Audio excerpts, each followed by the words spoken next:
বিসমিল্লাহির রহমানির রহিম।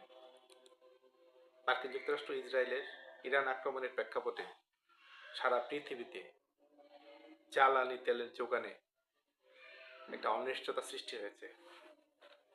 বিশেষ করে হরমুজ প্রণালী বন্ধ করে দেওয়াতে শত শত জাহাজ আটকে আছে হরমুজ প্রণালীতে। এতে অনেকে হয়তো ধারণা করছে পৃথিবীর বিভিন্ন দেশে তেলের সংকট হতে পারে, জ্বালানি তেলের। বাংলাদেশও এর বাইরে না। আজ সকালে গাড়িতে তেল আনতে গিয়ে পাম্পে গিয়ে দেখলাম পাম্পগুলা তেল দেওয়া সীমিত করে দিয়েছে। সর্বোচ্চ 1000 টাকার তেল ভরা যাচ্ছে গাড়িতে। মোটরসাইকেলের দীর্ঘ লাইন।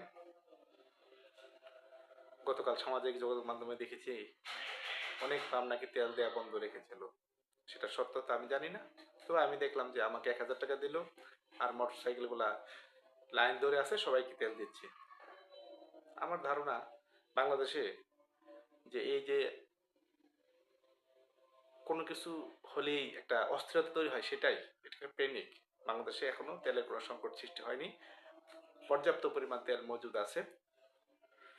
তারপরেও সবাই চায় নিশ্চয়তা পেতে, এতেই দীর্ঘ লাইন নিয়ে তেল ভরে রাখতেছে। ধন্যবাদ সবাইকে।